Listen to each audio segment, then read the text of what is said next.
দেওয়া হয়েছে সব ঠিকঠাক লিখেছেন তো? হ্যাঁ হ্যাঁ, পিওলো সাহেব সব কালেক্ট করে নিয়ে গেছে। আলহামদুলিল্লাহ, দোয়া করি আল্লাহ পাক আমাদের সকলকে জালিমের জুলুম থেকে, অত্যাচারীর অত্যাচার থেকে আমাদের জান, মাল, ইজ্জত, ঈমানের হেফাজত করুক। আল্লাহুম্মা আমিন। ওই জ্বালায় আমি নিজেও জ্বলছি। আমি একজন পিওলো, আমার এলাকা সারাদিন কাজ, সারাদিন কাজ। এবার কি হচ্ছে দেখেন, আপনি হচ্ছেন আমার এলাকার ভোটার, অন্য বিওলো কি করছে, আমার এলাকার ধরেন 445 যার নাম্বার, সেই নাম্বার অন্য জনা দিয়ে করে দিচ্ছে, অন্য জনা ম্যাপিং চলে গেছে। আমার এরকম 4 কেস আছে বাবা, বুঝতে পেরেছেন? ওটা নিয়ে মাথা খারাপ। যারা করেছে তারা ছাড়াতে পারছে না, বুঝতে পারছেন? চিন্তার কোনো কারণ নেই, ডরেরও কোনো কারণ নেই। আপনার জেনুইন মানুষ, আপনাদের পেপার স্পষ্ট আছে, বুঝতে পেরেছেন? আলহামদুলিল্লাহ, এই ঐতিহ্যবাহী এই এলাকায় আপনারা বসবাস করছেন। এখানকার মাটি, এখানকার পাথর, এখানকার বালি, এখানকার প্রত্যেকটা গাছ গাছালি আপনাদের সবাইকে চেনে। কথা ঠিক না ভুল? সবাইকে চেনে। আপনাদের গায়ের গন্ধ মাটি চেনে। জোরে বলুন না সুবহানাল্লাহ। চিন্তা করার কোনো কারণ নেই। হ্যাঁ, কারণ যা কিছু আপনারা ফর্ম দিয়েছেন, পুরো ফর্মটা কিন্তু আবার বিএলও সাহেবদের এই মোবাইলে আপলোড করতে হচ্ছে। ওই যে কলমগুলো আপনারা পেন দিয়ে লিখেছেন, ওটা আবার আমাদের দেখে দেখে দেখে দেখে ফর্ম দেখে দেখে দেখে দেখে লিখতে হচ্ছে। অনেক সময় কি হবে, আপলোড দিতে গিয়ে নেটওয়ার্ক সমস্যা, অনেক রকম সমস্যা, হয়তো দুই একজনের নাম আসলো না। নাম আসেনি বলে মাথা খারাপ, কেঁদে পাগল করে দেবেন তা নয়। কারণ 8 তারিখে যে লিস্ট, শোনেন ভালো করে, 8 তারিখে যে লিস্ট বার হবে, এই শুনছেন? ওই লিস্ট বার হওয়ার ধরে আপনাদের নাম আসেনি কয়েকজনের গ্রামে, তাই বলে সে কান্নাকাটি করবে না।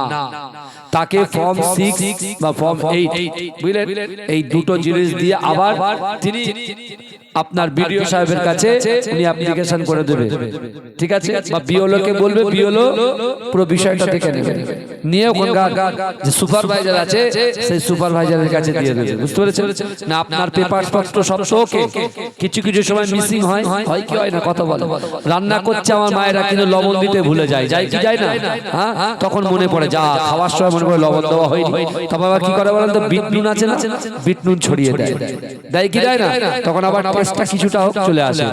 আপনাদের চিন্তা করার কারণে অনেকের হয়তো প্রবলেম হলে, যদি হয় তাহলে চিন্তা করবেন না, ইনশাআল্লাহ। কারণ আমি আপনাদের কথা দিয়েছিলাম। অনেকে বলে হুজুর এই এলাকায় জলসা আসে, হুজুরে একবার আসে, দ্বিতীয়বার আসে না। আমি কিন্তু এটা নিয়ে দ্বিতীয়বার এসে দেখিয়ে দিয়ে গেছি যে আমি আসতে পারি ইনশাআল্লাহ। কিন্তু আমার ভাইরা, আজকে আমরা যারা এখানে বসে আছি, বিশ্বাস করুন আমার আল্লাহ পাক রব্বুল আলামিন আমাদেরকে মহব্বত করে, ভালোবেসে, প্যার করে এই জান্নাতের বাগানে বসিয়ে রেখেছেন। জোরে বলুন না সুবহানাল্লাহ। আজকে বিশ্বাস করুন আল্লাহ আমাদের কতটা ভালোবাসে জানেন? আমার মুস্তাফা জানের রহমতের ওসিলায় আল্লাহ আমাকে, আপনাকে, আমাদিওকে কত মহব্বত করে, একটা বারো বোঝার চেষ্টা করেছে? আমার ভাই জানেরা, হে নবী পাকের উম্মত উম্মতিরা, ধরেন আপনার বাড়িতে একটা 1.5 বছরের বাচ্চা আছে। ও যুবকেরা, ওই 1.5 বছরের বাচ্চাটা সবে মাত্র হামাগুড়ি দিতে শিখেছে। কিন্তু না না না, আপনার বাড়ির উঠানের সামনে বিশাল বড় একটা পুকুর আছে। আপনার ওই সন্তানটা যখন হামাগুড়ি দেয়, আপনার ওই সন্তানটা যখন হামাগুড়ি দিতে শুরু করে, আপনি মা হিসাবে, আপনি বাপ হিসাবে ওই সন্তানের দিকে তাকিয়ে থাকেন। কিন্তু না না না, ও যুবকেরা, কেন আপনি ওই সন্তানের দিকে তাকিয়ে থাকেন? আপনার সন্তানটা বোঝে না, জানে না, হামাগুড়ি দিতে দিতে সে যদি পুকুরে পড়ে চলে যায়, তাহলে সে ইন্তেকাল হয়ে যেতে পারে, মৃত্যুবরণ করতে পারে। না না না, আপনি তো আপনার সোনা মানিককে ভালোবাসেন, ওই জন্য আপনি আপনার সোনার দিকে তাকিয়ে আছেন। কিন্তু যুবকেরা, নবী পাকের উম্মত উম্মতিরা, আমার আল্লাহ পাক রব্বুল আলামিন বান্দাকে কত মহব্বত করে, বান্দাকে কত ভালোবাসে। আমার আল্লাহ পাক রব্বুল আলামিন কুরআন পাকের ভিতরে জানিয়ে দিয়েছে, ও বান্দা, ফাআইনামা তুআল্লু ফাসা ফাসাম্মা ওয়াজহুল্লাহ। আল্লাহ বলে বান্দা তোমরা যখন ডান দিকে তাকাও ওই ডান দিকে আমি আল্লাহ আছি, তোমরা যখন বাম দিকে তাকাও ওই বাম দিকে আমি আল্লাহ আছি। বান্দা তোমরা যখন সামনে তাকাও সামনেও আমি আল্লাহ আছি। ও বান্দা তোমরা যখন পিছনে তাকাও পিছনেও আমি আল্লাহ আছি। জোরে বলুন না সুবহানাল্লাহ। জোরে বলা যাবে না? বিপদ আসবে আর এই বিপদ থেকে বাঁচাবে কে? এই বিপদ আসবে, সমস্যা আসবে আর বাঁচাবে কে? আল্লাহ। আল্লাহ কখন তার বান্দাকে বাঁচাবে? যখন বান্দা আল্লাহ ওয়ালা হয়ে যাবে, আল্লাহকে ভয় করবে, রাসূলকে মহব্বত করবে, আর আল্লাহ যেসব হুকুমগুলো কোরআনে করেছে সেই হুকুমগুলো পুঙ্খানুপুঙ্খভাবে আদায় করবে, আল্লাহ তাদেরকে হেফাজত করবে। জোরে বলে। এই কদিন আগে বাংলাদেশে ভূমিকম্প হয়েছে না বাবা? এই কথা বলে আপনি বলে দিয়েছেন, আপনি খেলেন এটা আমার বাবাজিরা। এই শুনছেন বাংলাদেশে ভূমিকম্প হয়েছে, কথা বলে ভূমিকম্প হয়েছে। এখন ভূমিকম্প হয়েছে বাংলাদেশে, আমরা কিছুটা অনুভব করতে পেরেছি। কলকাতার মানুষ আমরা যারা আশেপাশে বসবাস করি আমরা কিন্তু কিছুটা বুঝেছি। কিন্তু আল্লাহ কেন ভূমিকম্পটা দেয়, আল্লাহ কেন সুনামি দেয়? আপনারা তো নদীর পুরো দ্বীপে পড়ে আছে, আল্লাহ ইচ্ছা করলে নদীর পানিকে শুধু বলবে কুন হ, সঙ্গে সঙ্গে ওভারফ্লো হয়ে যাবে। হবে কি হবে না? এ কথা বলে। আইলার সময় এই জায়গায় পানি ছিল তো আইলার সময়। আচ্ছা আপনাদের এখানে কোনদিন আর কি বলে বন্যা হয়েছে? বন্যা হয়েছে কত বছর আগে? কত বছর আগে হয়েছে বলে? অনেক বছর আগে না? আয়লা হয়েছে, এখানে পানি উঠেছিল, উঠেনি নিশ্চয়। কিন্তু আমার বাবাজিরা আল্লাহ কত দয়া বলেন তো। আপনারা নদীর পাশে থাকেন, আল্লাহ আপনাদের সেফ জোনে রেখেছে। জোরে বলুন। আর যারা পাহাড়ে থাকে, এই শুনছেন ইন্দোনেশিয়াতে আমার একটা বন্ধু, বুঝতে পেরেছেন না? সে ইন্দোনেশিয়া নাম শুনেছেন? ইন্দোনেশিয়াতে আমার একটা বন্ধু ইমামতি করতো পুরো একদম সমুদ্রের পাড়ে। তা মায়েরা সব বাচ্চাদের মক্তবে পাঠিয়েছে, বুঝতে পেরেছেন? আর সামনে কিছুটা গিয়ে এরা উঁচু গিয়ে পাহাড়, কিছুটা গিয়ে পাহাড়। তা হঠাৎ করে আমার ওই বন্ধুটা বলছে ভাই ম্যাক্সিমাম 12,000 লোক বাস করতো ওই আশেপাশে। 12,000। তা 12,000 লোক বসবাস করতো। 12,000 লোকেদের ভিতরে গোটা 50, 60, 70 জন বাচ্চাদেরকে তাদের মায়েরা দিয়ে যেত মক্তবে পড়ানোর জন্য। আমাদের সন্তান দরুদ শরীফ আল্লাহুম্মা সাল্লি আলা, একটু ভাসিয়ে দাও এবারে।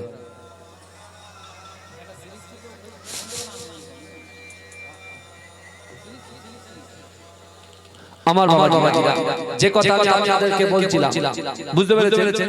তা আমার এই বন্ধুটা ইমামতি করতো সেখানে বলে ভাই হঠাৎ করে পানির যা বলে আ করে একটা আওয়াজ হচ্ছে।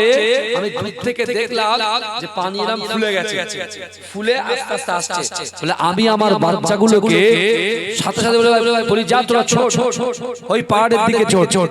বলছে ভাইজান নিমিষের সেকেন্ডের মধ্যে পানি পুরো আমাদের পুরো বাচ্চা কাচ্চা সব পুরো এরকম পানির ভিতরে করে নিয়ে বেরিয়ে চলে গেল।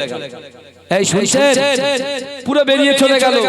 বেরিয়ে চলে যাওয়ার পর ভাইজান আমি বেহুশ অবস্থা আছি, কিন্তু আমার যখন হুঁশ এসছে তখন দেখছি সব লাশ আমার গায়ের উপরে সব পড়ে আছে। পুরো একদম আমি একটা বড় ওই পাহাড়ের একটা কোণায় একটা এতে আমি বেঁধে আছি, কিন্তু আমি বেঁচে আছি। বাদ বাকি 12,000 মানুষ শেষ। বলে শুধু একমাত্র আমি বেঁচে আছি। বলে যখন সরকার যখন মানুষ খুঁজতে পারো যে কারা বেঁচে আছে কারা মরে গেছে, তখন আমি শুধু হাতটুকু শুধু আঙুলটা এইভাবে ইশারা করেছি। আপনার এয়ার ফোর্স যারা আছে ওই ফোর্সের বড় হেলিকপ্টার ওই জায়গায় নেমেছে, আমাকে দড়ি দিয়ে প্যাকিং করে তুলে আমাকে সোজা হসপিটালে পাঠিয়েছে। চিন্তা করে সেখানে পাহাড় আছে, পাহাড় থেকে লোক বাঁচতে পারলো না, আর আপনার পানির পাশে থেকে বেঁচে আছে। তার মানে আল্লাহর কত দয়া আপনাদের প্রতি। জোরে বলুন সব ঠিক আছে, শুধু মহব্বতটাকে একটু ঘুরিয়ে দেন। মোবাইলের সাথে মহব্বত, ইউটিউবের সাথে মহব্বত, ভিডিও কলের সাথে মহব্বত, এইটাকে টান করে রাসূলুল্লাহর সঙ্গে মহব্বত জুড়ে যান। আপনি কালো, আপনি ফর্সা, আপনি খোলা, আপনি কানা, কেউ আপনাকে লোকখানা বলতে পারে, খোলা বলতে পারে, লোক আপনাকে নানান রকম ভাবে ডাকতে পারে। যুবক, আল্লাহ আপনাদের ইজ্জত দিয়েছে, সম্মান দিয়েছে। জোরে বলে, আপনি খড়ের বাড়িতে থাকতে পারেন, মাটির বাড়িতে থাকতে পারেন, কেউ দোতলা বাড়ির উপরে থাকতে পারেন, কেউ টোটো চালাতে পারেন, কেউ ভ্যান চালাতে পারেন, কেউ সাইকেল চালান, কেউ চাষাবাদ করেন। অনেকে আপনাদেরকে তাচ্ছিল্য করে, কুরুচিকর মন্তব্য করে। আমি আপনার পীরের আওলাদ বলে দিয়ে গেলাম, আল্লাহ পাক রব্বুল আলামিন আমাকে যেমন ইজ্জত দিয়েছে, আমাদের সকলকে ঠিক তেমন ইজ্জত দিয়েছে। জোরে বলে, কারণ অনেকে বলে ও কোড়া, ও কালা, হ্যাঁ ও টেরা, ও বোবা, ও বেকা, বলে কি বলে, অনেকে নাম ধরে দেখে কালু, অনেকে ভেলু, নানান রকম বলে ডাকে। কিন্তু আল্লাহর কোরআন শুনুন আমার ভাই জানেরা, ও নবী পাকের উম্মত উম্মতিরা, হে নবী বেবানারা, আমার আল্লাহ পাক রব্বুল আলামিন বান্দাকে কত মহব্বত করে, বান্দাকে কত ভালোবাসে। ও যুবকেরা, আল্লাহর কোরআন বলছে বান্দা ওয়াত্তিনি ওয়াসাইতুন ওয়া তুরি সিনিন ওয়া হাযাল বালাদিল আমিন লাকাদ খলাকনাল ইনসানা ফি আহসানি তাকওয়িম। হে যুবকেরা, হে নবী পাকের উম্মত উম্মতিরা, আমার আল্লাহ পাক রব্বুল আলামিন তার বান্দা বান্দিকে এত মহব্বত করে, এত ভালোবাসে, এত প্যার করে। ও যুবকেরা, আল্লাহ পাক কোরআন পাকে সূরা 3 এর ভিতরে বান্দাদের জন্য 4টে কসম খেলেন। ও যুবকেরা, আমরা কখন কসম খাই, কেন কসম খাই, কিসের জন্য কসম খাই? না না না, বিশ্বাসের গ্রহণযোগ্যতা বাড়ানোর জন্য আমরা কসম খাই। আমার আল্লাহ পাক তার বান্দা বান্দীদের জন্য 4টে কসম খেলেন। ওয়াতিন, আল্লাহ ডুমুরের কসম খেলেন। ওয়াসাইতুন, সাইতুন তেলের কসম খেলেন। ওয়াতুরি সিনিন, আল্লাহ পাক সিনাই পর্বত তুর পাহাড়ের কসম খেলেন। ওয়াহাজাল বালাদিল আমিন, আমার আল্লাহ পাক নিরাপদ শহর মক্কা নগরীর কসম খেলেন। ও যুবকেরা, ও নবী পাকের উম্মত উম্মতিরা, এই 4টে কসম খাওয়ার পরে আমার আল্লাহ পাক বললেন লাকাদ খলাকনাল ইনসানা ফি আহসানি তাকওয়িম, অবশ্যই অবশ্যই আমি আমার বান্দা বান্দীকে অতি উত্তম রূপে সৌন্দর্য দিয়ে সৃষ্টি করেছি। জোরে বলবেন না? এই জোরে বলা যাবে না সুবহানাল্লাহ? না রে, দেখবে লোক আপনাকে কি বলে, খারাপ বলে, তাই না? আল্লাহ বলছে আমি আমার বান্দা এবং বান্দীকে অতি উত্তম রূপে উজ্জ্বল সৌন্দর্য দিয়ে, সুন্দর গঠন দিয়ে আমি আল্লাহ সৃষ্টি করেছি। জোরে বলে। কিন্তু আমার ভাই জানেরা, হে নবী পাকের উম্মত উম্মতিরা, হে নবী বেবানারা, বিশ্ব নবীকে মুহাব্বত করলে আল্লাহ পাক তার ইজ্জতকে বাড়িয়ে দেবে, আল্লাহ তার রুজি বৃদ্ধি করে দেবে, আল্লাহ সংসারে শান্তি দেবে, আল্লাহ চাষাবাদে বরকত দেবে। ও যুবকেরা, বিশ্ব নবী রাসূলুল্লাহ সাল্লাল্লাহু আলাইহি ওয়াসাল্লাম মক্কা জমিনে যখন দিন প্রচার করছিলেন, আল্লাহর রাসূল যখন কোরআনের দাওয়াত দিচ্ছিলেন, ও যুবকেরা, আল্লাহ রাসূল একজন মুহাব্বতের সাহাবা ছিল। তখন কিন্তু তিনি মুসলমান হয়নি, যার নাম হলো হযরতে বেলাল। ও যুবকেরা, এই বেলালের বাড়ি কিন্তু মক্কায় নয়, আল্লাহ রাসূলের মুয়াজ্জির হযরত বেলালের বাড়ি হচ্ছে ইথিওপিয়ায়। ও যুবকেরা, ইথিওপিয়া থেকে উমাইয়া ইবনে খাল বেলালকে খরিদ করে নিয়ে এসেছিল, বেলালকে গোলাম হিসেবে কিনে নিয়ে এসেছিল। ও যুবকেরা, ও নবী পাকের উম্মত উম্মতিরা, বেলাল যখন মক্কায় আসলেন, মক্কাতে তিনি চিন্তা করে না না না, এমন একজন মানুষের সান্নিধ্যে বসবো, এমন একটা মানুষের সহযোগিতা পাবো, এমন একটা মানুষের হাতে হাত দেব, আমি যেন শান্তির ধর্ম তালাশ করতে পারি। এজন্য বলেন না সুবহানাল্লাহ। বেলাল ছিল কালো। বেলাল কি ছিল বাবাজি? বলে বেলাল ছিল একেবারে কুৎসিত কালো, কদাকার কালো। তিনি ছিলেন বেটে, তিনি কথা বলতেন, কথা বেঁধে যেত। এই শুনছেন? বেঁধে যেত। কিন্তু ইথিওপিয়া থেকে বেলালকে গোলাম হিসেবে কিনে নিয়ে আসলো উমাইয়া। উমাইয়া ইবনে খাল বেলালকে কি হিসেবে কিনে নিয়ে আসলো? বলে গোলাম হিসেবে। আগে ইসলামে দাস দাসী কেনা বেচা হতো, জানেন তো? কেনা বেচা হতো।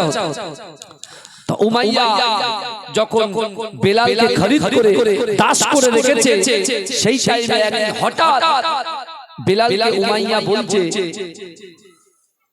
বেলালকে উমাইয়া বলছে, এ বেলাল, আমার আগামী কাল আমার কিছু মেহমান আসবে, কিছু মেহমান আসবে, আমি এই কিছু চাল বার করে দিলাম, এই চালগুলোকে পুরো আটা বানিয়ে রেডি করে রাখবে, সকালবেলা রুটি পাকিয়ে ভুনা দিয়ে মেহমানকে নাস্তা দেওয়া হবে।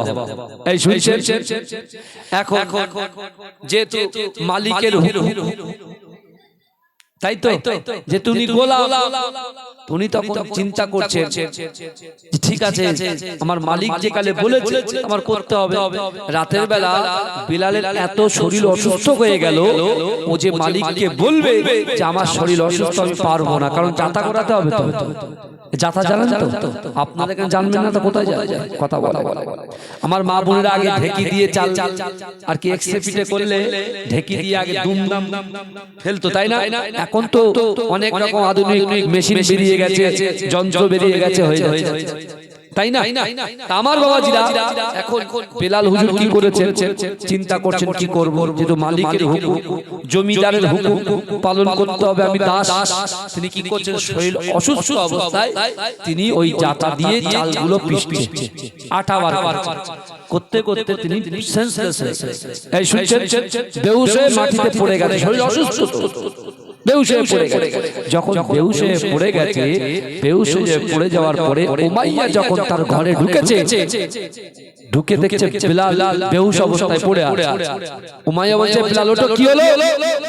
বলছে, মালিক আমার শরীর অসুস্থ ছিল, যার কারণে আমি আটা পিষছিলাম, পিষতে পিষতে আমি সেন্সলেস হয়ে গেছি। তখন উমাইয়া বেলালকে ধার করিয়ে বুকে একটা লাথি মারল। জোরে বলুন নাউজুবিল্লাহ। বুকে এত জোরে একটা লাথি মারলেন, লাথি মারলেন না। বেলাল হুজুর বলছে, মৃত্যুর আগ পর্যন্ত ওই বুকের যন্ত্রণা নিয়ে আমি বেরিয়েছি। কত তাকে অত্যাচার করেছে, কত লাঞ্ছিত করেছে, কত অপমান করেছে, চিন্তা করে। ওই বেলাল বলছে, উমাইয়া আমার বাড়ি থেকে বার করে দিয়েছে। লোক আসে, এলাকার লোক দেখে আর হাসে, আমার দেখে দেখে হাসে, কিন্তু একটাবারও কেউ ঠেকাতে আসে না। উমাইয়া এসে আমাকে দুমদাম একবার এগালে থাপ্পড়, এগালে মার, এগালে মার, মারতেই থাকছে, কিন্তু লোক দেখছে, কিন্তু কেউ আমাকে সাপোর্ট করছে না, আমার কিছু বাঁচানোর, তার হাত থেকে একটু বাঁচাবে, কেউ বাঁচাতে সব হাসি ঠাট্টা করে বেরিয়ে যাচ্ছে দেখে দেখে। বলে এরকম 3 দিন হওয়ার পরে ওই রাস্তা দিয়ে মুফাখখারে মওজুদা ইমামুল আম্বিয়া খাতামান নবিয়্যিন নূরুম মিন নূরিল্লাহ মুহাম্মদ মুস্তাফা উম্মতের কান্ডারি, উম্মতের সাফাতকারী দয়ার নবী রাসূল পাক সাল্লাল্লাহু আলাইহি ওয়াসাল্লাম ওই রাস্তা দিয়ে হেঁটে হেঁটে যাচ্ছেন। জোরে বলুন না সুবহানাল্লাহ। রাসূল যখন দাঁড়িয়েছে, রাসূল যখন বেলালকে দেখতে হয়েছে, আল্লাহর রাসূল দাঁড়িয়ে গিয়ে বলছে, কি ব্যাপার বাবু, তুমি আজ কদিন ধরে লক্ষ্য করছি তুমি এই জায়গায় দাঁড়িয়ে আছো, তোমার কষ্ট হয় না? বেলালের চোখে পানি। বেলাল বলছে, আমার এখানে বাড়ি নয়, আমার ইথিওপিয়ায় বাড়ি, উমাইয়া হচ্ছে আমার মালিক, আমি ওর দাস, কিন্তু আমাকে এই করেছে। রাসূলুল্লাহ যখন শুনেছে, রাসূলুল্লাহ চোখ দিয়ে পানি গড়িয়ে পড়ছে। আল্লাহ রাসূল দাঁড়ালেন না।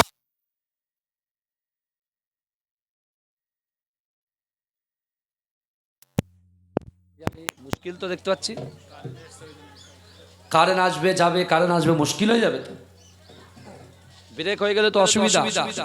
কারোর অসুবিধা হচ্ছে না তো? তাকবীর দেন না, আরো যদি দিতে হবে না, তাকবীর। मुझको पिला दे इश्क का जाम, तू आका और मैं हूँ गुलाम। मुझको पिला दे इश्क का जाम, तू आका और मैं हूँ गुलाम। रब के दुलारे तुम ही तो हो, सबके सहारे तुम ही तो हो।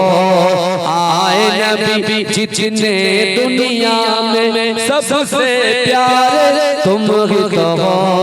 भेज खुदा ने तुमको सलाम, तू आका और मैं हूँ गुलाम। सिदरा पे जाके प्यारे नबी से बुलबुल सिदरा बोल नबी से, आगे गए तो जल जाओगे। पके जागेगा कहाँ से अर्ज़ बरी पे तेरा कयाम तू आका और मैं वो गुलाम मुझको पिला दे इश्क का जाम तू आका और मैं वो गुलाम अल्लाहुम्मा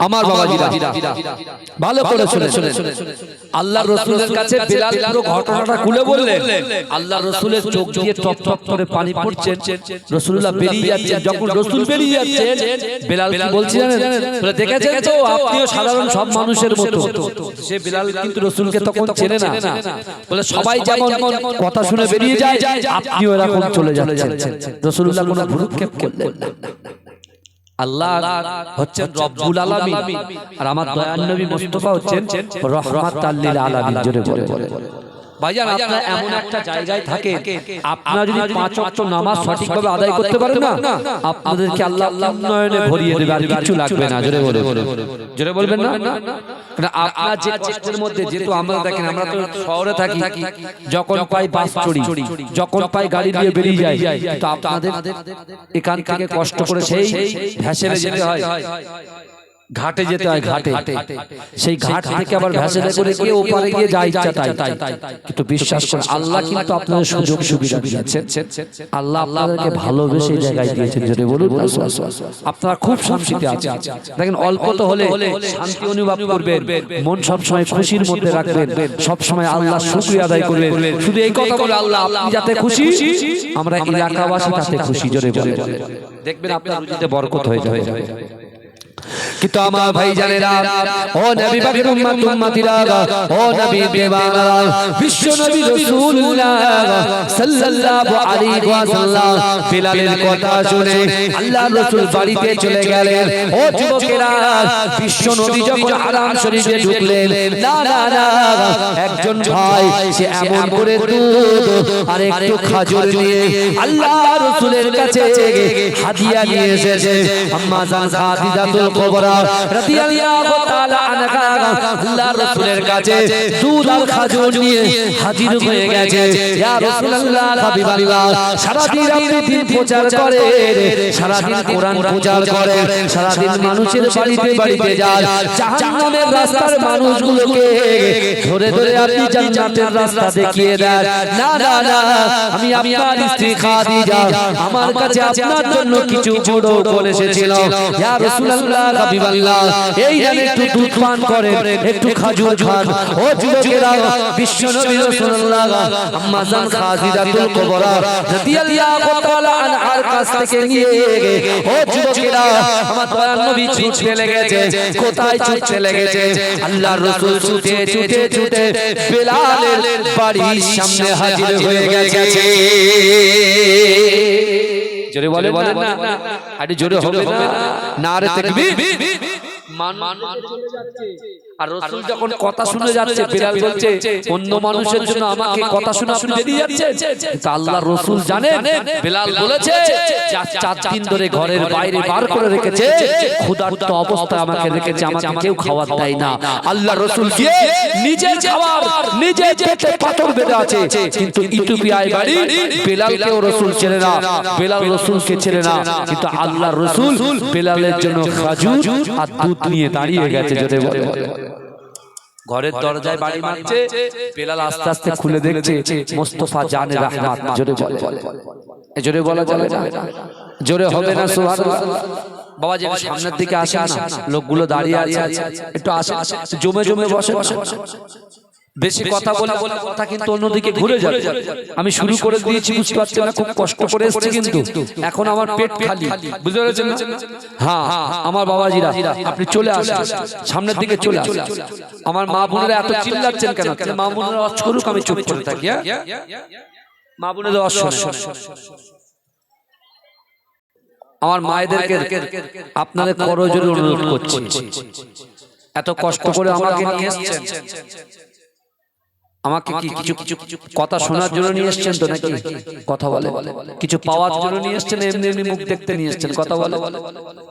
আমার মায়েদেরকে বলছি, মা, আপনার সংসারে যদি আপনি শান্তি চান, আপনার স্বামী রুজি রোজগারে যদি বরকত চান, আর আপনি যদি আপনার সন্তানের মেধা শক্তি যদি বৃদ্ধি করতে চান, তাহলে দয়া করে বলছি চুপ করে বসে কথাগুলো শুনুন। আল্লাহর রাসূলের সাহাবা, তখন সাহাবা ছিলেন না, ইথিওপিয়ায় বাড়ি, বিলাল ছিলেন, বুঝতে পেরেছেন? ওই বিলাল যখন ঘরের দরজা খুললো অবাক হয়ে গেল। এই শুনছেন? অবাক হয়ে গেল, বলে আজকে 4-5 দিন ধরে কেউ আসলো না, আর আপনি আমার কথা শুনে চলে আসলেন। বিলাল বলছে, জানেন, দুধটা পান করে খেজুরটা খেয়ে বলছে আজকেও আমাকে মেরেছে, কারণ ওই যে চাল দিয়ে গেছিল এখনো আটা তৈরি করতে পারেনি, কারণ শরীরে আমার শক্তি নেই। আল্লাহ রাসূল কোনো বাক্য লাভ করলেন না, চলে গেলেন। কিন্তু আমার ভাই জানেরা, ও নবী পাকের উম্মতিরা, ও নবী দিবানারা, আল্লাহ পাক রব্বুল আলামিন কোন নবীর উম্মত করে দুনিয়ার জমিনে পাঠিয়ে দিয়েছে। ও যুবকেরা, আমার নবী নবী জনাব মুহাম্মদুর রাসূলুল্লাহ সাল্লাল্লাহু আলাইহি ওয়াসাল্লাম রাতের অন্ধকারে আস্তে আস্তে গেতে গেতে বিলালের ঘরে প্রবেশ করেছে। ও যুবকেরা, আল্লাহর রাসূল নিজে নিজে চাচা দিয়ে আটাগুলো, চালগুলো আমার দয়াল নবী চাচা দিয়ে নিজে ঘোরাতে শুরু করে দিয়েছে। ও যুবকেরা, ও নবী পাকের উম্মতিরা, আমার দয়াল নবী হাতে ছোলা পড়েছে, তবু আল্লাহর রাসূলের চোখ দিয়ে পানি পড়ে।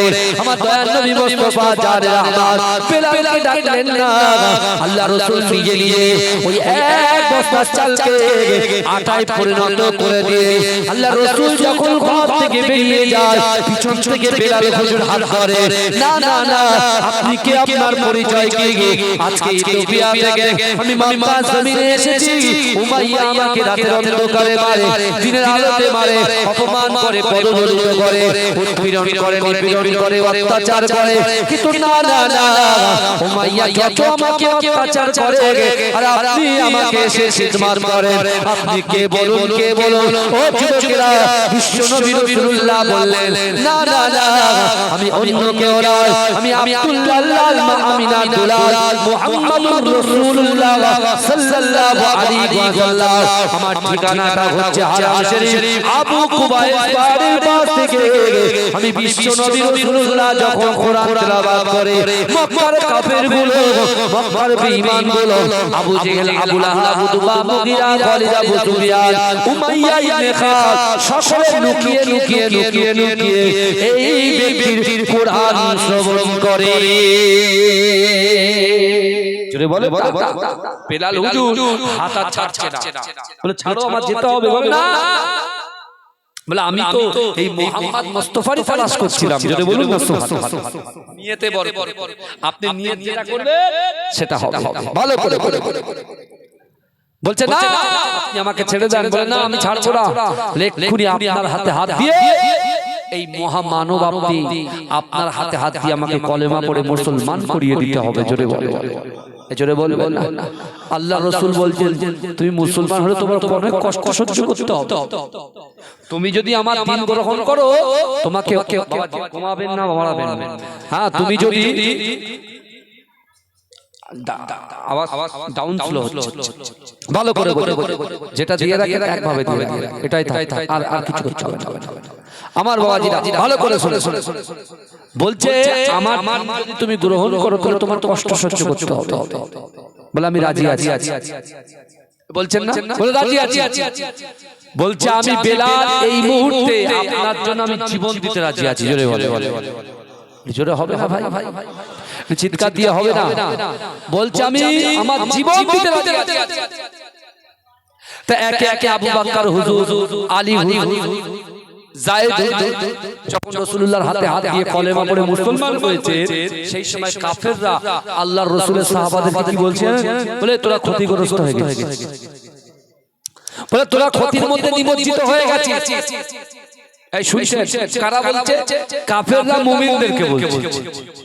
তা রাসূলুল্লাহ সাহাবারা এসে আল্লাহর রাসূলের কাছে নালিশ করছে, ইয়া রাসূলুল্লাহ, ইয়া হাবিবাল্লাহ হুজুর, কাফেররা আমাদেরকে বলে আমরা নাকি ক্ষতিগ্রস্ত।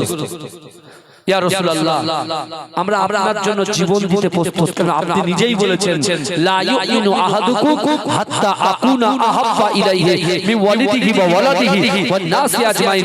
আপনি নিজেই বলেছেন তোমরা ততক্ষণ পর্যন্ত পূর্ণ ঈমানদার হতে পারবে না যতক্ষণ তোমাদের পিতা মাতা আত্মীয় পরিজন পাড়াবাসী গ্রামবাসী সকলের থেকে আমাকে বেশি মহব্বত করতে হবে, এমনকি তোমার জীবনের থেকে বেশি মহব্বত করতে হবে, তাহলে তোমরা হবে ঈমানদার। জোরে বলে যখন এই কথা বলেছে বিশ্ব নবী রাসূলুল্লাহ সাহাবারা বলছে আমরা এই মুহূর্তে জীবন দিতে প্রস্তুত, কিন্তু ওই কাফেরদের হুমকি যে বাজে বাজে কুরুচিকর মন্তব্য এটা শুনতে আমরা প্রস্তুত নই।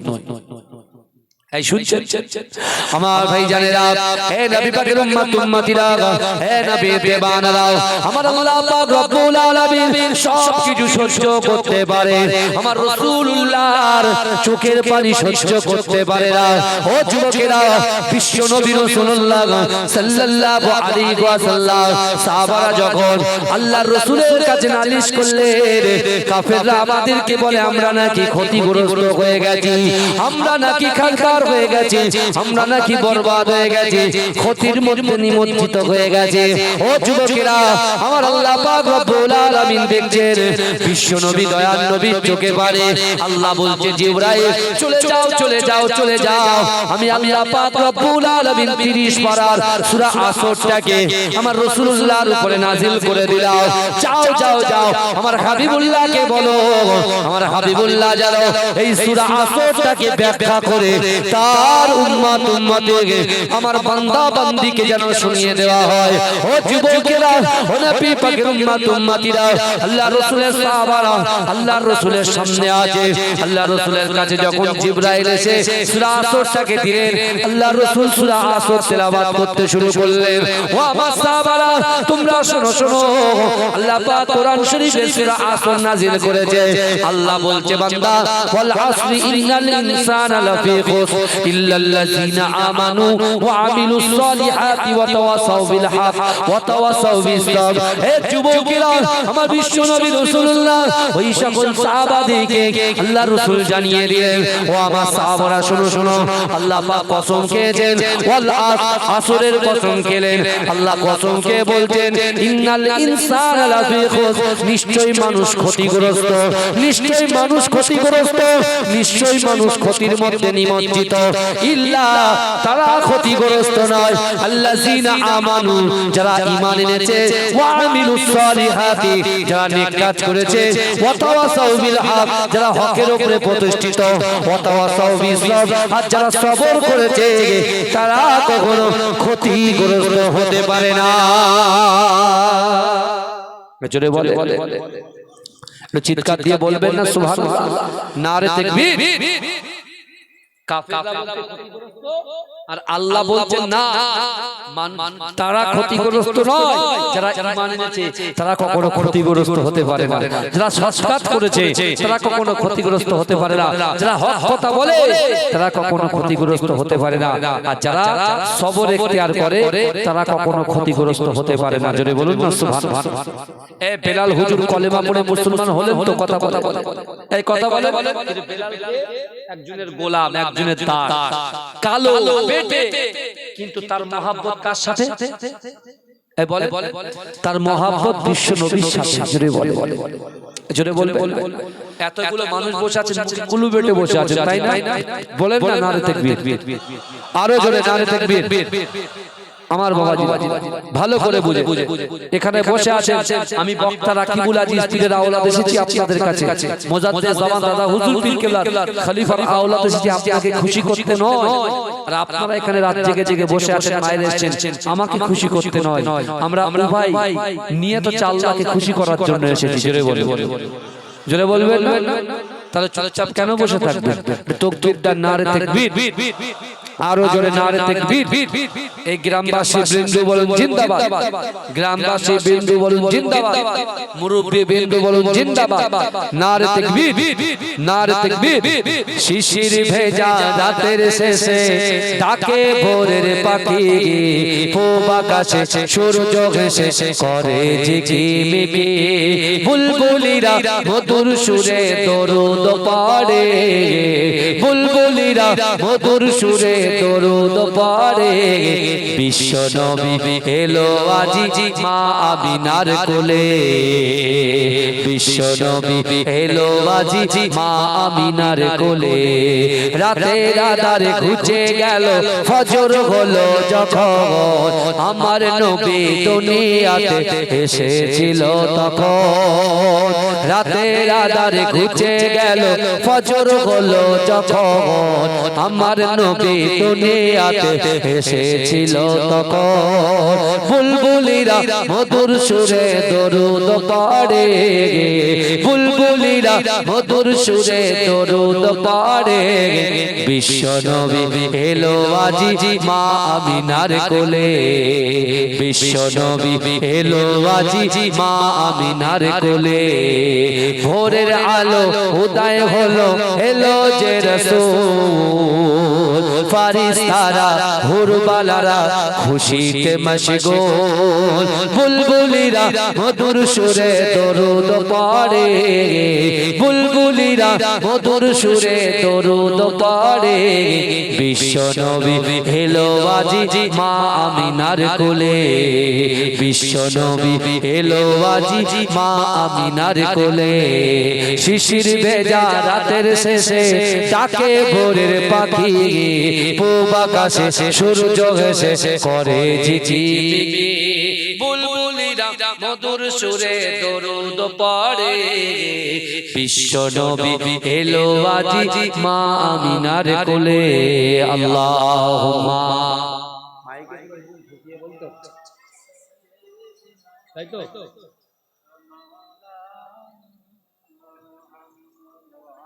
আমার বাবাজিরা ভাই আমার যুবকেরা তাহলে আমরা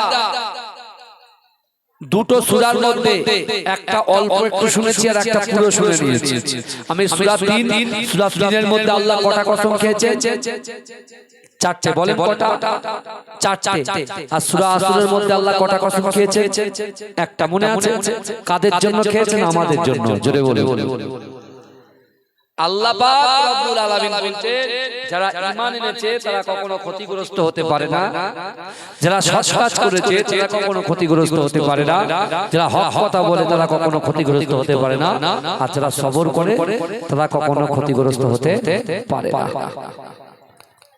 কিন্তু বিশ্বনবী রাসূলুল্লাহ সাল্লাল্লাহু আলাইহি ওয়াসাল্লামের ওই মহব্বত করনে वाला সাহাবা বেলাল তাকে উমাইয়াকে পাথর চাপা দিয়ে বলছে বেলাল তুই মুহাম্মাদের কলেমা ছেড়ে দে বেলাল বলছে সব ছাড়তে পারি জীবন দিয়ে দিতে পারি কলেমা ছাড়তে পারবো না জোরে বলে এজরে বলবেন না কোন রকম ভাবে বেলালকে আটকাতে পারছে এত মহব্বত রাসূলকে করেছে আর মহব্বত করেছেন ইজ্জত দিয়েছেন কে আমার ভাই জানেরা ও নবী পাকের উম্মতিরা ও নবী বেবানারা বিশ্বনবী রাসূলুল্লাহ সাল্লাল্লাহু আলাইহি ওয়াসাল্লামের মুহাব্বতের সাহাবা হযরত বেলাল কাবা শরীফ তওয়াফ করছেন এ যুবকেরা আগে ইহুদিরা কাবা শরীফ তওয়াফ করত নাসারারা কাবা শরীফ তওয়াফ করত Abu jail Abu Lahab Utba এরা সকলে কাবা শরীফ তওয়াফ করত কিন্তু না না না একদিন বেলাল হুজুর তিনি কাবা শরীফটা তওয়াফ করছেন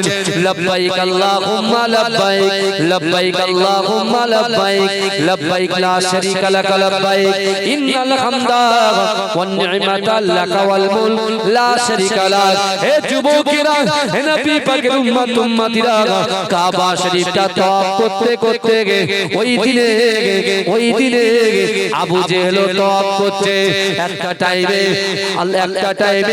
আবু জেহেলের সঙ্গে বেলাল হুজুরের সাক্ষাৎ হয়ে যায় হে যুবকেরা আবু জেহেল বেলালকে দেখতে পেয়ে বেলালকে বলতে লেগেছে হে বেলাল গোলাম হে বেলাল তুমি দাঁড়িয়ে যাও হে যুবকেরা বেলালকে দাঁড় করিয়ে আবু জেহেল বলছে না না তুমি হচ্ছে একজন গোলাম গোলামদের জন্য কাবা শরীফ তওয়াফ করা নিষেধ আছে গোলামদের জন্য কাবা শরীফ নয় গোলাম গোলামদের জন্য কাবা শরীফ তওয়াফ করতে নাই। হে যুবকেরা, ওই সময় আবু জেহেল বেলালকে বলছে, বেলাল না না না, জিন্দেগিতে আমি জানো আজকের পর থেকে এই কাবা শরীফে তওয়াফ করতে যেন তোমাকে না দেখি। তুমি যদি কাবা শরীফটা তওয়াফ করো তাহলে তোমাকে আমরা হত্যা করে দেব, তোমাকে আমরা মেরে দেব। হে যুবকেরা, আল্লাহর রাসূলের সাহাবাকে যখন এই রকম ভাবে কুরুচিকর মন্তব্য করেছে, হে যুবকেরা, আমার দয়ার নবী রাসূলুল্লাহ আবু কুবাইস পাহাড়ের পাশে আল্লাহর রাসূল বসে বসে সব কিছু শুনেছে। আল্লাহর রাসূল এই কথা শুনে আল্লাহর কাছে দুহাত তুলে আল্লাহর কাছে ফরিয়াদ করে, ও রব্বুল আলামিন, আল্লাহ পাক, না না না, আমার বেলালকে আপনি সবর দেন। আর আমি রাসূলুল্লাহ সাল্লাল্লাহু আলাইহি ওয়াসাল্লাম আমাকেও সবর দেন। আল্লাহ পাক, আমি বেলালের উপরে খুশি হয়ে গেছি। জোরে বলবেন না? এই জোরে বলা যাবে না সুবহানাল্লাহ? নারে তাকবীর, নারে তাকবীর। বলছে আমি বেলালের উপরে খুশি, ওকে সবর দেন আল্লাহ, আর আমাকেও সবর দেন। কারণ যে যাকে ভালোবাসে, ধরেন আমি একটা ভাইকে ভালোবাসি আর গ্রামের মানুষ তাকে লাঞ্ছিত করে অপমান করে, আমার কষ্ট হবে কি হবে না? কিন্তু আমি প্রতিবাদ করতে পারছি না, কারণ দলে ভারীকে, ওরা হচ্ছে দলে ভারী, আমার দলে ভারী, আমার লোক নেই, তো আমি কি করে করব? তা আল্লাহ রাসূল সবে ইসলামের শুরুতে আল্লাহ রাসূল আবু কুবাইস পাহাড়ে যখন কোরআন পড়ে, এমনি কাফেররা রাসূলুল্লাহকে লাঞ্ছিত করে, অপমান করে, কেউ কবি বলে, কেউ পাগল বলে, কেউ জাদুকর বলে, কেউ গণক বলে, আমার রাসূল সাল্লাল্লাহু আলাইহি ওয়াসাল্লাম ওগুলোকে তোয়াক্কা করেন। আর আল্লাহ বলে দিলেন, হাবিব আপনি চালিয়ে যান, আমি আল্লাহ বলছি, মান কানা লিল্লাহ কানাল্লাহু লাহু, যে ব্যক্তি আমার হয়ে যায় আমি আল্লাহ তার হয়ে যায়। জোরে বলেন না সুবহানাল্লাহ? হাবিব আপনি আমার হয়ে গেছে, বেলাল আমার হয়ে গেছে, আমি আপনার বেলালের হয়ে গেছি। জোরে বলেন। বিশ্বনবী রাসূলুল্লাহ সাল্লাল্লাহু আলাইহি ওয়াসাল্লাম বেলাল রাসূলকে কিছু বললেন না। এই শুনছেন, রাসূলকে বললেন না, আর রাসূল কিন্তু শুনলেন নিজে কানে যে আবু জেহেল হুমকি দিয়েছে। ভাই আল্লাহ কিন্তু সহজে ধরে না, আর ধরলে পরে কথা বলেন, আল্লাহ সহজে ধরে না, আর ধরলে পরে ছাড়ে। আল্লাহ দেখতে পাচ্ছেন বিশ্বনবী যখন একের পর এক বাধা আল্লাহ পাক জিবরাইলকে বলছে, জিবরাইল চলে যাও, আমার হাবিবুল্লাহর কাছে যাও, আমার হাবিবুল্লাহকে গিয়ে বলো যে মক্কায় 13টা বছর আমার হাবিবুল্লাহকে একটা রাতের জন্য কাফেররা ঘুমাতে দেয়, একটা রাতের জন্য কাফেররা আমার হাবিবুল্লাহকে ঘুমাতে দেয়। অর্থাৎ আমি আল্লাহ পাক জানিয়ে দিলাম আমার হাবিবুল্লাহ যেন মক্কা ছেড়ে ইয়াসরিবে চলে যায়। জোরে বল, এই জোরে বলে না সুবহানাল্লাহ? এই অসুবিধা হচ্ছে বাবা, যেমন ভাবে সেটিং আছে সেইভাবে বলছি। আমি নিজের থেকে আমার আয়াতের বাইরে এই যা সেটআপ আছে, আমার আয়াতের বাইরে, তো এখন বেশি কিছু বলতে গেলে এখন তার অন্য জায়গা থেকে কিছু করা যাবে না, ওইভাবে যেভাবে সেটিং আছে সেভাবে চালাচ্ছি। অসুবিধা আছে? তাকবীর দেন, নারে তাকবীর, আরো জোরে নারে তাকবীর, মহব্বতের সাথে নারে তাকবীর। রাসূলকে ভালোবাসলে ইজ্জত কিভাবে দেয় দেখেন। রাসূলের কানে সবকিছু আছে। আল্লাহ যখন জিবরাইলকে বললেন ইয়াসরিবে যেতে, রাসূল বলছে আমি যাব না, রাসূল বলছে যাব না, অনেক কথা, আমি অন্যদিকে যাব, অনেক কথা, রাসূল বলছে যাব না। আল্লাহ বলছে হাবিব আপনি চান না, আপনি মক্কা থেকে 13 বছর থেকে যখন মদিনায় যাবেন, কিছু দিনের মধ্যে আমি 10,000 সাহাবা ফোর্স আপনার পিছনে লাগিয়ে দিয়ে আমি মক্কা বিজয় করে দেব। জোরে বলে, মক্কা হচ্ছে আপনার জন্মভিটা, আপনার এই যাওয়াটা পুরোপুরি নয়, টেম্পোরারি যাবেন, আপনি যান। আল্লাহ রাসূল যখন যাচ্ছেন, ওদিকে আল্লাহ রাসূল একজন সাহাবা ছিলেন যার নাম হযরত সালমান ফারসি রাদিয়াল্লাহু তাআলা আনহু। তার বাড়ি কোথায়? এই শুনছেন, হযরত সালমান ফারসি সে তার জিন্দেগিতে অলরেডি দুটো ধর্ম গ্রহণ করেছে। একটা হচ্ছে প্রথমে উনি আগুন পূজার, আর তারপরে উনি খ্রিস্টান ধর্ম গ্রহণ করেছিলেন। কিন্তু খ্রিস্টানের যে যাজক তাকে বলছে আমার এই দুই ধর্ম ভালো লাগে না, আমার এমন একটা ধর্মের কথা বলুন যে ধর্মেতে শান্তি আছে। জোরে বলে, জোরে বলে, যে ধর্মেতে কি আছে শান্তি আছে। তা খ্রিস্টান যাজক বলছে কানে কানে কানটা দিয়ে বলছে শোনো কাউকে বলবে না, তাহলে দুটো কথা বলবো, বলে যাও তোমার বাড়ি তো পারস্য, পারস্য থেকে তোমাকে দামেস্ক যেতে হবে। কোথায় যেতে হবে? পারস্য থেকে দামেস্ক যেতে হবে। বলে কি? বলে শোনো না, দামেস্কে আরব কান্ট্রি মদিনা মনোয়ারার বাসিন্দারা তারা বাণিজ্য করতে আসে। কি করতে আসে? বাণিজ্য করতে আসে। তারা যখন বাণিজ্য করতে আসবে, তুমি যদি তাদের সঙ্গে একটু ভালো করে বলো যে আমি তোমাদের সঙ্গে তোমাদেরই দেশে যেতে চাই, তো তারা তোমাকে হেল্প করবে। বলে গিয়ে কি করব আরব কান্ট্রিতে? বলে তুমি যাবে মদিনাতে, একজন পয়গম্বর আসবে যার নাম হবে মুহাম্মদ, যার নাম হবে আহমদ। যদি বলুন না সুবহানাল্লাহ। বলে শোনো তুমি তিনটে পরীক্ষা তাকে করবে। কটা পরীক্ষা? তিনটে পরীক্ষা। কাকে করবে? রাসূল পাককে করবে। ওই ধর্মযাজককে, ধর্মযাজক বলছেন ওই মুহাম্মদের নবীকে তুমি করবে। কি? বলে তিনটে জিনিস আমি তোমাকে শিখিয়ে দিচ্ছি। এক, তুমি সাদকার মাল তাকে দেবে। কিসের মাল দেবে? সাদকা দিন আমরা এই হঠাৎ করে গাড়িতে উল্টে গেছে, গাড়িতে উল্টে গেছে, বিপদ, মরে ফিরে এসেছি, এসে হাঁপাচ্ছে, মা বলছে যা ছাগল সাদকা দিয়ে। বুঝতে পারছেন না? হ্যাঁ, টাকা হারিয়ে গেছে, টাকা 1 লক্ষ টাকা ব্যাংক থেকে তুলে এনেছে, এখন ভেসে পড়ে গেছে। কি ভাবে? ভেসে গেলে আপনাকে দিয়েছে এনে। হ্যাঁ, বাড়ি যখন বলছিল ইমাম সাহেব যে একটা ছাগল যা 10,000 টাকা তুই সাদকা দিয়ে। বুঝতে পারছেন না? সাদকা কি সবাই নিতে পারে? সাদকার খাওয়া সবাই খেতে পারে? কথা বলে খেতে পারে। আল্লাহ রাসূল সাল্লাল্লাহু আলাইহি ওয়াসাল্লামের কাছে ওই যাজক, ধর্মযাজক, খ্রিস্টান যাজক, তিনি বলছেন তুমি প্রথমে যাবে সাদকা, পয়সা অর্থ নিয়ে যাবে, সাদকা নিয়ে যাবে। উনি যদি সাদকা দেখার সাথে সাথে উনি কিন্তু সাদকা গ্রহণ করবেন। যেটা বলবে সাদকা গ্রহণ করবে না। বলে দ্বিতীয় নম্বর, বলে তুমি হাদিয়া নিয়ে যাবে। হাদিয়া নিয়ে যাবে। অনেকে মুস্তফা করে হাদিয়া দেয় কি দেয় না? কথা বলে হ্যাঁ, ঈদের দিন হুজুরের হাতে হাত দেয়। বুঝতে পারছেন? অনেকে আছে মহব্বত করে না, তারা 10 টাকা 20 টাকা 100 টাকা হাদিয়া দেয়, এরকম অনেক জায়গায় আছে। কিন্তু আমার ভাইরা বলতে তুমি হাদিয়া নিয়ে যাবে, বিশ্বনবী মুস্তাফা জানের রহমত হাদিয়াটাকে অ্যাকসেপ্ট করবে, গ্রহণ করবে। জোরে বলুন না সুবহানাল্লাহ।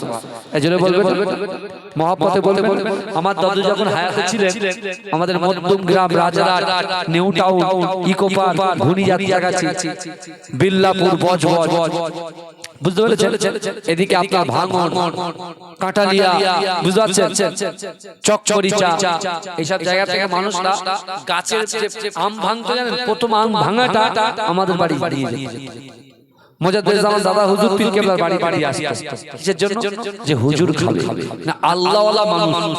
আল্লাহ কোরআনে বলছেন ইয়া আইয়ুহাল্লাযীনা আমানু তাকুল্লাহ ওয়া কুনু মাস সাদিকিন।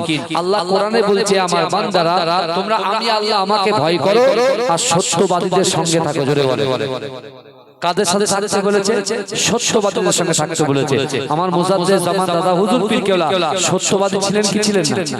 কথা বলে তার খলিফাগণ আমার পরদাদা আহমদ আলী হামিদ জালালি হুজুর, মাহমুদ বাগদাদি হুজুর, এরা সত্যবাদী ছিলেন কি ছিলেন না? তাহলে আমরা তো তাদের সাথে আছি, মানে ঠিক জায়গায় আছি। এবার তারা যে তাগিদ দিয়েছে নামাজ পড়ো, রোজা রাখো, জিকির করো, মা বাপকে মহব্বত করো, খিদমত করো, স্বামীর হক আদায় করো, স্ত্রীর হক আদায় করো, সন্তানের হক আদায় করো, পাড়োশীর হক আদায় করো, পঙ্খানুপঙ্খভাবে আদায় করতে পারি, আমাদের জন্য রাসূলুল্লাহ ঠিক হাত ধরে দয়ার জান্নাতে পৌঁছাবে। জোরে বলে আরে জান্নাতে নিয়ে যাবে কে? আমার রাসূলুল্লাহ নিয়ে যাবে। জোরে বলবেন। আপনি দেখেন না যেদিক দিয়ে আপনি যান না কেন, রাসূলুল্লাহর কাছে ওকে হবে, তারপরে যাবে। আল্লাহ ডাইরেক্ট না, রাসূলুল্লাহকে আগে বলে নেবে। রাসূল যদি বলেন আল্লাহ ডাইরেক্ট দিয়ে দেবে। জোরে বলে রাসূলুল্লাহ ইশারা করবে, আল্লাহ দেবে। কারণ আল্লাহ আমার হাবিবুল্লাহকে বলেছেন, রাসূল পাককে বলেছেন হাবিবুল্লাহ আপনার উম্মতদের ভিতরে একদল জাহান্নামে যাবে, একদল জান্নাতে যাবে। রাসূলুল্লাহর মনটা খারাপ। আল্লাহ বলছে মন খারাপ করছেন কেন? এই কথাগুলো শুনে আরে আমি আপনাকে স্পেশাল পাওয়ার দেব। কি পাওয়ার? ওই জাহান্নামের ভিতর থেকে আপনার উম্মতের ভিতর থেকে যাকে আপনার ভালো লাগে, যার দিকে আপনি আঙ্গুল ইশারা করবে, আমি আল্লাহ তাকে জাহান্নাম থেকে মুক্তি দিয়ে দয়া জান্নাতে পৌঁছে দেব। জোরে বলুন। জোরে হবে না সুবহানাল্লাহ। সেই বিশ্ব নবী মুস্তাফাকে মহব্বত করতে হবে, ভালোবাসতে হবে। আমার সোনার ভাইরা, এখন আল্লাহর রাসূল যখন মদিনায় আসছে আর এই শুনছেন তো সালমান ফারসি বলতেন তৃতীয় নম্বর কি হবে? বলে তৃতীয় নম্বর তার ঘাড়ের মাঝখানে মোহরে নবুয়ত থাকবে। এই তিনটে যদি তুমি দেখতে পাও ঠিকঠাক, তাহলে তখনই তার হাতে হাত দিয়ে কলেমা পড়ে মুসলমান হয়ে যাবে, তুমি শান্তি পেয়ে যাবে। জোরে বলবেন। তো হযরত সালমান ফারসি কত বছর বেঁচে ছিলেন জানেন? কেউ কেউ বলছে 250 বছর, আর কেউ কেউ বলছে 280 বছর। আল্লাহর রাসূল একজন সাহাবা 280 বছর বেঁচে ছিলেন। জোরে বলে। সালমান ফারসি যখন রাসূলুল্লাহর হাতে হাত দিয়ে কলেমা পড়ে মুসলমান হয়েছেন, তখন তার বয়স 120 বছর। জোরে বলে। আমার বাবাজিরা মায়ের কাছে গিয়েছে, মা বড় লোক, বাপের কাছে গিয়েছে সালমান ফারসি, তিনিও ধনী বড় লোক, গিয়ে বলছে মা আমার এই দুটো ধর্ম ভালো লাগে না, আমি বেরোবো। মা বলে কোথায় যাবি? বলে না আমি মদিনায় যাব, মদিনাতে হযরত মুহাম্মদ সাল্লাল্লাহু আলাইহি ওয়াসাল্লামের গোলাম হয়ে যাব। জোরে বলুন না সুবহানাল্লাহ। ওখানে শান্তি আছে। জোরে বলবেন। মা কি করেছে? ঘর বন্দি করে দিয়েছে। তুই একমাত্র বেটা, তুমি আমাকে ছেড়ে চলে যাবে? তুমি আমার একমাত্র বেটা, তুমি আমাকে ছেড়ে চলে যাবে? এটা হতে পারে না। মা বলছে। মা কি করেছে? হাতে দড়ি পায়ে দড়ি দিয়ে বেঁধে রেখেছে। এই এক ছেলে, আপনার অগাধ জমি, আপনি চাষ করেন, আপনার ছেলে বলে আমার এই জায়গাটা রাধানগরে থাকতে ভালো লাগে, তা আপনি মা বাবা আটকাবে না ছেলেকে? ছেলে তো আপনার জান, ছেলে তো আপনার মহব্বতের জিনিস। মাইকালা ভাই কাছে আছে, বুঝতে পারছেন? ছেলে তো আপনার মহব্বতের জিনিস, কত কষ্ট হয়। তা মা ওই দেখো সালমান ফারসিকে ধরে রেখেছে, কিন্তু সালমান ফারসি দিলের ভিতরে রাসূলুল্লাহর মহব্বত পয়দা হয়ে গেছে। জোরে বলে।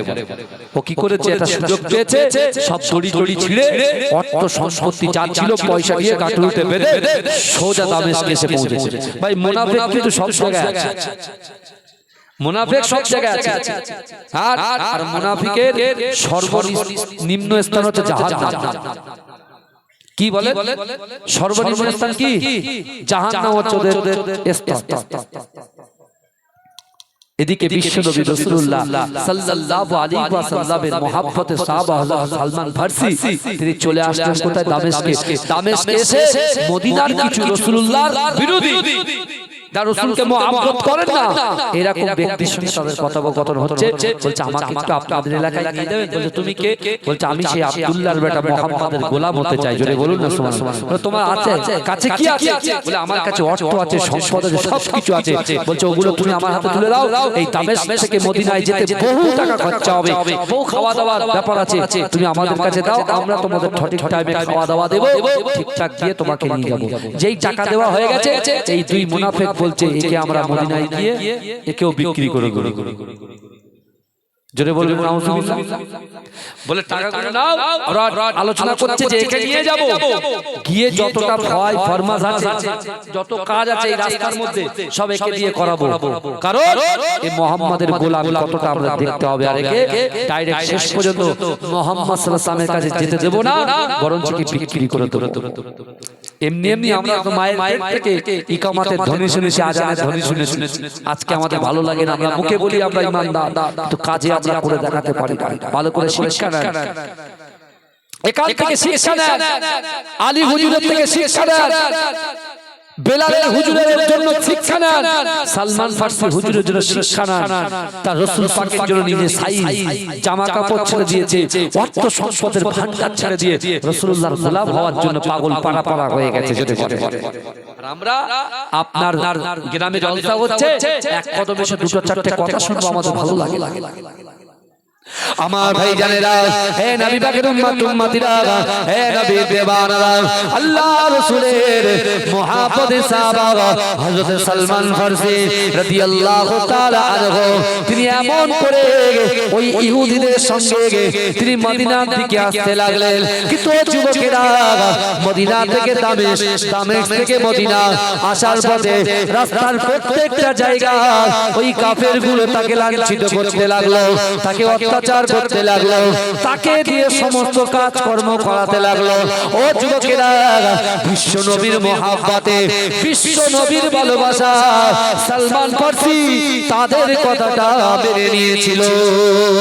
ও যুবকেরা, ও নবী পাকের উম্মতিরা যখন মদিনায় প্রবেশ করলো, এই কাফেরগুলো বলছে, এই সালমান, না না, তোকে মুহাম্মাদের কাছে যেতে দেওয়া যাবে না।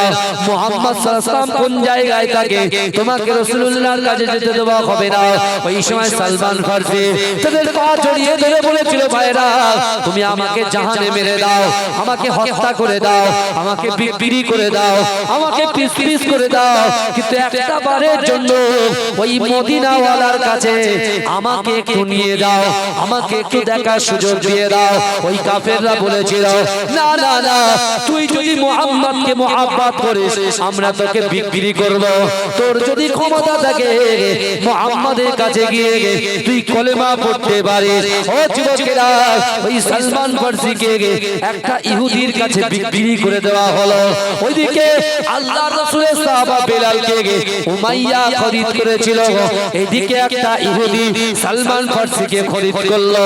ও যুবকেরা, ও নবী পাকের উম্মতিরা, সারা দিন সারা রাত সালমান ফার্সি ওই ইহুদির খেজুর বাগানে কাজ করে, কিন্তু না না না, রাত যখন গভীর হয়ে যায়, সে একটা জায়গায় বসে আল্লাহকে বলে, আল্লাহ পাক, না না না, দুটো ধর্ম তো ত্যাগ করেছি, এখন মুহাম্মদ সাল্লাল্লাহু আলাইহি ওয়াসাল্লামের আমি খুঁজে পাচ্ছি না, বিশ্ব নবীর তালাশ করতে পাচ্ছি না। ওগো রব্বুল আলামিন আল্লাহ, আমার রাসূলুল্লাহর সঙ্গে রাসূলুল্লাহর কাছে যাওয়ার জন্য একটু ব্যবস্থা করে দিই। জোরে বলে, লোকের কাছে বলছিল, এখন কার কাছে বললো? কথা বলে, বলছিল এতক্ষণ কাদের কাছে? আল্লাহর গোলামদের কাছে বলছিল। আমরা গোলাম, কার গোলাম? আল্লাহর গোলাম। আমরা আল্লাহর গোলাম হতে পারি, কিন্তু আমরা হাতটা যদি আল্লাহ পঙ্গু করতো, তোমাকে লোক বলতো কি? কথা বলে, তোমাকে লোক বলতো ভাই কি বলে, আপনাকে বাজে বাজে মন্তব্য করতো। চোখটা যদি না থাকতো বলতো কানা, পাটা যদি না থাকতো বলতো ঘোড়া, হাতটা যদি না থাকতো বলতো ঘোড়া। বুঝতে পারছেন? কিন্তু সোনার ভাইরা, একটা বারের জন্য চিন্তা করো, সালমান ফার্সি যে আল্লাহকে বলেছে, ওই দিন রাত জেগে জেগে সালমান ফার্সি খেজুর গাছ পাহারা দিচ্ছেন। পরের দিন সকালবেলা ওর যে মালিক, তার কাছে একটা যুবক এসে বলতে, জানো, একজন মক্কা থেকে মদিনা একজন নবীর আবির্ভাব হয়েছে, যার নাম মুহাম্মদ, তাকে সবাই দেখতে মসজিদ নববীর দিকে ছুটছে। জোরে বলুন না। সালমান ফার্সি বলছে, একটা তখন কি করছে? রাস্তা তো চেনে না, এই কথা বলে, সবে দামেস্ক থেকে এসেছে, রাস্তা তো চেনে না। তো ওই যে যুবকটা এসেছিল তার মালিকের কাছে, তাকে ধরে বলছে, ভাই তোর কিছু খেজুর আমি লুকিয়ে দেবো, কোনো চাপ, আমার পরিশ্রমের পয়সা দিয়ে তোকে দেবো, তুই একবার মুহাম্মাদের কাছে আমাকে নিয়ে যাবে। বলছে, তোমার এত বড় সাহস, তুই মুহাম্মদ সাল্লাল্লাহু আলাইহি ওয়াসাল্লামের কাছে যাবে? বলছে, একবার নিয়ে চলো। বলে, যা লাগবে দেব। বলে, ঠিক আছে। এই রাজি হয়ে গেল। উনি কি করলেন? চেক করলেন যে এর ভিতরেই আমার তিনটে পরীক্ষা করতে হবে। কি করতে হবে? তিনটে পরীক্ষা করতে হবে। উনি কি করলেন? সাদকা, কারণ রাসূলুল্লাহকে পেয়ে গেছে, তার জন্য উনি সাদকা দিচ্ছেন, সাদকা নিয়ে এসে পাটুলিতে বেঁধে রাসূলুল্লাহর দরবারে নিয়ে যাচ্ছেন। কিন্তু আমার ভাই জানেরা, ও নবী পাকের উম্মতিরা, ও নবীর দিওয়ানারা, ও আমার আম্মা জান বোনেরা, হযরত সালমান ফার্সি রাদিয়াল্লাহু তাআলা আনহু সর্বপ্রথমে জিন্দেগি জীবনে আল্লাহ রাসূলকে যখন একবার দেখলো, আমার রাসূলুল্লাহর প্রেমে মাতো আরা হয়ে গেল, পাগল হয়ে রাসূলুল্লাহকে দেখে পাগল হয়ে গেল। কিন্তু তিনি বলতে থাকেন, পরীক্ষাটা করে নিন। শুধু মাথায় টুপি, মুখে দাড়ি আর জুব্বা পরলেই সব হয়ে যায় তা তো না। চেক করা, টিপে টিপে দেখার দরকার আছে না? না ঘাটকা, না ঘাটকা, ইহাসা না উহাসা, দেখার দরকার আছে না? কথা বলে, দেখার দরকার যে কে কোত্থেকে এসেছে, কি ব্যাপার। এই আপনাদের এখানে এই দেখেন, জল চক্রে যাওয়ার সময় ভ্যাসেল এমনি আমার মুখ দিকে ছাড়বে? আপনাদের পারমিশন ছাড়া ছাড়বে? কথা বলে, কারণ অনেক জায়গা আছে ভ্যাসেল আসতেও দেয় না আর যেতেও দেয় না। কথা ঠিক না ভুল? কারণ বাইরের লোক এসে লুটপাট করে চলে যায়, কে ধরবে? এ বিপদ কে নেবে? তার জন্য সব চারিদিকে চোখ খোলা রাখে, তাই না? আর আল্লাহও চোখটা খুলে রেখেছে। আল্লাহ বলছে বান্দা নাহনু আকরাবু ইলাইকা মিন হাবলিল ওয়ারিদ। আল্লাহ বলছে বান্দা আমি আল্লাহ তোমার ঘাড়ের শিরা উপশিরা থেকে অতি নিকটবর্তী, আমি আল্লাহ তোমাদের সাথে থাকি। জোরে বলুন না সুবহানাল্লাহ। আল্লাহ চোখ খুলে রেখেছে। আল্লাহ বলছে ইন্না রাব্বাকা লাবিল মিরসাদ, নিশ্চয় আমি আল্লাহ আমার বান্দাদের দিকে সতর্ক দৃষ্টি রাখি। জোরে বলে এই কারা কারা রাসূলুল্লাহকে ভালোবাসেন একটু হাত তুলে তোলো। তাকবীর দেন, নারে তাকবীর। এই আমার যুবক ভাইরা কি সাবু খেয়ে বসে আছে? হ্যাঁ, কিছু না খেয়ে সারা দিন এই বিয়ের কাজ করেছি। এই শুনেন, সারা দিন বিয়ের কাজ করেছি। 4টার সময় গাড়ি নিয়ে বার হয়েছি, এখান থেকে এসে ধামাখালি দাঁড়িয়ে আছি 1 ঘন্টা। সেখান থেকে এখানে এসেছি, এসে ডাইরেক্ট এসেছি। চিল্লে চিল্লে কথা বলছি, মাইকে সত্যি করেছে, হ্যাঁ রোগ হয়েছে মাইকে, তারপরেও বলছি। একটা কথা বলেন, আপনাদের কি হয়েছে? কথা বলো বলো বলো। তাকবীর দেন, নারে তাকবীর। আল্লাহকে খুশি করতে বসেছেন তো নাকি? এই কথা বলেন, আল্লাহকে খুশি করতে বসেছেন তো? হ্যাঁ, কারা কারা রাসূলুল্লাহকে ভালোবাসেন হাত তোলে। তাকবীর দেন, নারে তাকবীর। আমি যখন হাত তুলবো গলা চিল্লে জানো এই শির বেরিয়ে যায়, এরকম চিল্লাতে পারবেন আল্লাহর রাসূলকে খুশি করার জন্য। কারা কারা পারবেন হাত তোলে। আমারও শির বেরোবে, আপনাদেরও শির বেরোবে, জান যা হবে। তাকবীর দেন, নারে তাকবীর। আরো জোরে নারে তাকবীর। আমি যখন এইভাবে হাত তুলবো, জোরে সুবহানাল্লাহ বলবেন তো? আমার আমাদেরও ভূমি মদিনার ভূমি গজল শুনেছেন? গজল শুনেছেন? তার দ্বিতীয় পাঠটা শুনেন, তার দ্বিতীয় পাঠ। আমি যখন হাত তুলবো জোরে সুবহানাল্লাহ বলতে হবে। পারবেন? পারবেন তো? এক করে দেখি দিন। সবাই হাত তুলেনি কিন্তু, পিছনের ভাইরা দাঁড়িয়ে আছে বুকে হাত দিয়ে। চলেন দেখি। দেখেন আমি কিন্তু আপনাদের দেখে নেব, চাল চাললে টিপে টিপে দেখবো আগামী বছর আসবো কিনা। অত সহজ নয়। আপনি আমাকে লিয়াজ কষ্ট করে টিঙি চেপে আসবো, চুপচাপ বসে হুজুর বকবে, আমরা চুপচাপ বসে থাকবো, হুজুর আমি না। এটা মাথায় রাখবেন। কারণ আমি এই এলাকার মানুষকে ভালোবাসি। আমি এই ব্যক্তিকে আমার পিছনে যিনি বসে আছে এনাকে খুব মহব্বত করি, বিশাল ভালোবাসি, বিশ্বাস করি। আমি ভাবি আপনাদেরকে নিয়ে বাড়িতে আলোচনা করি, বাইরে আলোচনা করি, জানেন আপনাদের কথা আলোচনা করি যে সত্যি ওখানকার মানুষের মন, ওখানকার যুবকদের মন কত মহব্বত অন্তরের ভিতরে আছে, কিভাবে তারা দিন কাটাচ্ছে, তবু আল্লাহ শুকরিয়া তারা আদায় করে রেখেছে। জোরে বলি। আমি যখন হাত তুলবো জোরে কি হবে? আর একবার চেক হোক। আল্লাহর নবী হায়াতুন নবী, আল্লাহর নবী খাতামান নবী, সাক্ষ্য দিল কোরআন হায়, জিন্দা যে আমার নবী দয়াময়। গম গম করু। আমার সঞ্জয় দা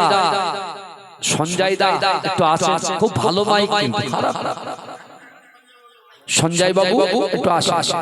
আল্লাহর নবী হায়াতুন নবী, আল্লাহর নবী খাতামান নবী, সাক্ষ্য দিল কোরআন হায়, জিন্দা যে আমার নবী দয়াময়। সাহাবাদের নিয়ে নবী মদিনায় ঘুমায়, উম্মতের জন্য নবী কাঁদে সব সময়। মদিনাতে দেখতে পাবি নবীজির ওই স্মৃতি সবই, মদিনাতে দেখতে পাবি নবীজির ওই স্মৃতি সবই।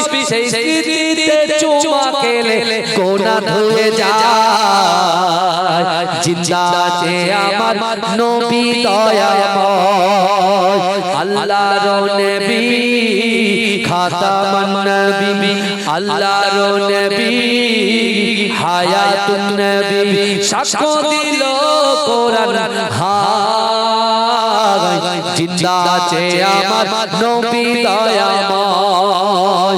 পাখির মতো থাকলে ডানা উড়ে যাইতাম, রওজাতে গিয়ে মোরা চুমা খাইতাম। পাখির মতো থাকলে ডানা উড়ে যাইতাম রওজাতে গিয়ে মোরা চুমা খাইতাম কেঁদে কেঁদে বলতাম আমি শুনি তো আমার নবী কেঁদে কেঁদে বলতাম আমি শুনি তো আমার নবী নবী ছাড়া রোজ হাসরে পার হওয়া দায় জিন্দা আছে আমার নবী দয়াময় জিন্দা আছে আমার নবী দয়াময় আল্লাহর নবী হায়াতুন নবী আল্লাহর নবী খাতামুন নবী সাক্ষ্য দিল কোরআন হায় জিন্দা আছে আমার নবী দয়াময় নবী আমার ছোটবেলায় যেখানে যাইতো পাহাড়ের গাছগাছালি সাক্ষ্য দিত আল আমিন নবীজি উম্মতের কান্ডারি তিনি আল আমিন নবীজি উম্মতের কান্ডারি তিনি জিন্দা আছে আমার নবী ওই মদিনাতে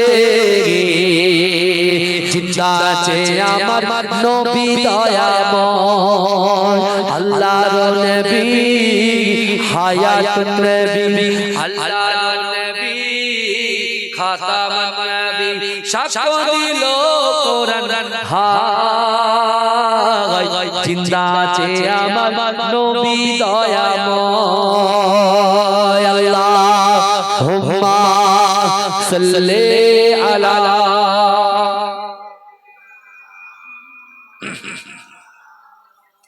আরে দুটো বক্সে কি সাউন্ড মেইনটেইন করবেন আপনি তাই তো তাকবীর নার তাকবীর নার তাকবীর রাধানগর গ্রামবাসী বৃন্দ রাধানগরের যুবক বৃন্দ রাধানগরের মা বোনেরা বলুন জিন্দাবাদ রাধানগরের মুরব্বিরা বলুন জিন্দাবাদ ওলামায়ে হযরত নার তাকবীর আমার বাবা এই শুনছেন এই শুনছেন তো নিয়ে গেছে প্রথমে সাতকার মাল নিয়ে গেছে মনে আছে সাতকার মাল রাসূল হাতে দিয়েছে রাসূল বলছে কি আমি আপনার জন্য সাতকা নিয়ে এসেছি রাসূল বলছে সাতকা আমার জন্য নয় তুমি নিয়ে চলে যাও জোরে বলুন সুবহানাল্লাহ এই জোরে বলে দ্বিতীয় দিন এসেছে এই দ্বিতীয় দিন এসেছে কি এসেছে হাদিয়া নিয়ে আসছে হাদিয়া আল্লাহ রাসূল বলছে কি কিছু বাবা বলছে হুজুর আপনার জন্য হাদিয়া আছে বলছে বাবা হাদিয়া দিচ্ছ আমি গ্রহণ করলাম জোরে বলো বাবা যে সামনে আসে একটু সামনে আসবে আর কতবার ডাকবো বাবা আপনার ঠেলে ঠেলে এইবার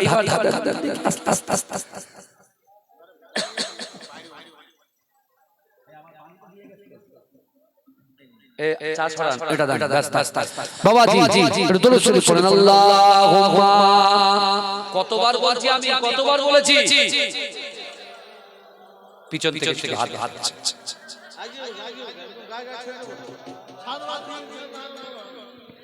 আসেন আমার সোনার বাবা আসেন একদম বড় প্যান্ডেল ডবল করবেন ডবল ইনশাআল্লাহ হ্যাঁ আমার বাবা আসেন মসজিদটা যা বানিয়েছেন আলহামদুলিল্লাহ আমি খুব খুশি মসজিদ আর সুপার মসজিদ এই রাধানগর এলাকায় আপনাদের মধ্যে এত পরিপাটি সুন্দর মসজিদ আমার চোখে পড়ে আমি এর আগে বড় দোষখালি এসেছি সেখানেও দেখেছি আমি দু চার করে আসার পরে গেছি তো কিন্তু বিশ্বাস করেন ভাই এই মসজিদে যেতে হবে হে যুবক তুমি যদি বলছো হুজুর আমি কাজ করি ঠিক আছে তুমি সারা দিন কাজ করো এক ওয়াক্তে যাবে বাড়ি যে ওয়াক্তে থাকবে সে ওয়াক্তে আযান দিলেই মসজিদ চলবে ঠিক তো ভাই এই কথা বলে এ যাবে এ যাবে কথা বলে ইনশাআল্লাহ বলে ইনশাআল্লাহ বলে হ্যাঁ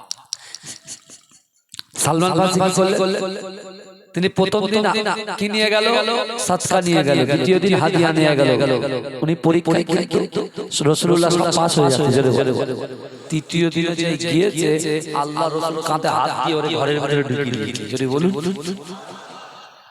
আমার রাসূল হচ্ছে ওমা আরসালনাকা ইল্লা রাহমাতাল লিল আলামিন জোরে বলে যা কিছু হয় এই পৃথিবীতে যা কিছু ঘটেছে বা যা কিছু ঘটছে আমার আল্লাহ আমার রাসূলকে শেয়ার করে জোরে বলে আমার রাসূল সেটা জানে জোরে বলে সালমান ফার্সি বলছে সবে মাত্র দুদিনে দেখায় কাঁধে হাত হাত দিয়ে ঘরের ভিতরে তোমার কি কর আমার ভাই জানেরা ও নবী পাকের উম্মত উম্মতিরা ও নবী দেবানারা আমার আল্লাহ পাক রব্বুল আলামিন বান্দাকে বললেন ও বান্দা না না না আমার হাবিবুল্লাহকে যারা মুহাব্বত করবে আমার হাবিবুল্লাহর কথা অনুযায়ী যারা চলবে আমি আল্লাহ পাক তার ইজ্জত সম্মানকে বাড়িয়ে দেব ও যুবকেরা বিশ্ব নবী রাসূলুল্লাহ সাল্লাল্লাহু আলাইহি ওয়াসাল্লাম সালমান ফার্সিকে জড়িয়ে ধরে বলছে ও সালমান না না না পারস্য থেকে দামেস্ক থেকে মদিনা পর্যন্ত আমি রাসূলুল্লাহর কাছে আসতে গিয়ে তোমাকে কত কষ্ট হতে হয়েছে কত লাঞ্ছিত হতে হয়েছে কত অপমানিত হতে হয়েছে কত গোলামে তুমি গোলামি করছো এমন তোমার কাছে বিক্রি করা হয়েছে কিন্তু না না না আমি রাসূলুল্লাহ তুমি আমাকে পরীক্ষা করার জন্য এসেছো দুটো পরীক্ষা করেছো আরেকটা পরীক্ষা করতে বাকি আমার পিঠের মাঝখানে কি আছে তুমি একবার দেখতে এসেছো হযরত সালমান ফার্সি অবাক হয়ে যায় চোখ দিয়ে ঝরঝর করে পানি পড়ে যে না না না আল্লাহর রাসূল বলছে ও সালমান শোনো শোনো আমি আমার অস্থিরে জামাটাকে তুলে আমার মোহরটাকে তোমাকে দেখিয়ে দিলাম জোরে বলে সালমান ফার্সি রাসূলুল্লাহ এই দিকে যে আল্লাহর রাসূল জানলো কি করে মুস্তাফা জানে রাহমাত জানলো কি করে সাথে সাথে সালমান ফার্সি বলছে আমি আজ যাব না আল্লাহর রাসূল বলছেন না এটা হতে পারে আমার কাছে থাকতে পারে কারণ তুমি একজনের গোলাম আগে তোমাকে খরিদ করতে হবে তারপর আমি আজাদ করলে তুমি আজাদ এই বুঝতে পারছো বেলাল হুজুর কার উমাইয়া রাসূল বলছেন না থাকতে দেওয়া হবে না কারণ তোমাকে কিনতে হবে আজাদ করতে হবে বেলাল হুজুরকে আজাদ করেছিল কে হযরত আবু বকর হুজুর জোরে বলে জোরে বলে জোরে হবে না সুবহানাল্লাহ চিৎকার দিয়ে বলবেন না সুবহানাল্লাহ নারে তাকবীর আমার সোনার ভাইরা আল্লাহর রাসূলের দরবারে ঠিক ওই সময় আল্লাহর রাসূলের দরবারে ঠিক ওই সময় একজন ইহুদি গায়ের মুসলিম নয় এরকম একটা ব্যক্তি এসে আল্লাহর রাসূলকে মুহাম্মদ বলে ডাকছে হযরত ওমর হুজুর এত বড় সাহস আমার রাসূলকে মুহাম্মদ বলে এই কাছে ছিল একটা তরোয়ার বার করে আল্লাহর রাসূল ওমর তুম খামোশ হয়ে যাও ইন্নাল্লাহা মা সাবিরিন ধৈর্য ধরো সবর করো আল্লাহ উপায়ে সাথে আছে বলে আল্লাহর রাসূল বাবা কি হয়েছে বলছে আপনি জানেন না আমার কাছে না আছে অর্থ না আছে সম্পদ কিচ্ছু নাই আমি এসেছি আপনার কাছে কিন্তু আপনার হাত কলেমা পড়তে আসিনি কোরআন শুনতে আসিনি মুহাব্বত করতে আসিনি কিন্তু হ্যাঁ আমার দিলের ভিতরে ইয়াকিন আছে বিশ্বাস আছে যে মুহাম্মাদের দরবার থেকে কেউ কখনো খালি হাতে ফেরে না জোরে বলে রাসূল বলছে বাবা বলছে আমার একটা উট লাগবে এক নম্বর দ্বিতীয় আমার কিছু কাপড় লাগবে আর খাওয়া লাগবে এই উটটা উবাদা দিয়েছেন উটটাকে উবাদা দিয়েছেন কাপড়টা আবু সাঈদ খুদরি দিয়েছে খাবারটাকে দেবে কারণ রাসূলুল্লাহর পেটে পাথর বাঁধা আছে সাহাবাদের পেটে পাথর বাঁধা আছে এই শুনছেন হযরত সালমান ফার্সি যে পারস্য থেকে দামেস্ক থেকে মদিনায় নিয়েছেন ওই সাহাবাটা খালি বাটি নিয়ে আল্লাহর রাসূলের দরবারে বলে ইয়া রাসূলুল্লাহ আপনি কাঁদবেন দায়িত্ব আমি মদিনার প্রত্যেকটা বাড়িতে যাব গিয়ে বলে আল্লাহর রাস্তায় কিছু দাও কারণ আপনি কোরআনে আল্লাহর কোরআন পড়ে শুনিয়েছেন ও আম্মা সাইলা ফালা তানহা যদি কোনো মানুষের কাছে হাত পাতে ওই হাতকে তোমরা ফেরত দিও না আমি এই কথা গিয়ে প্রচার করব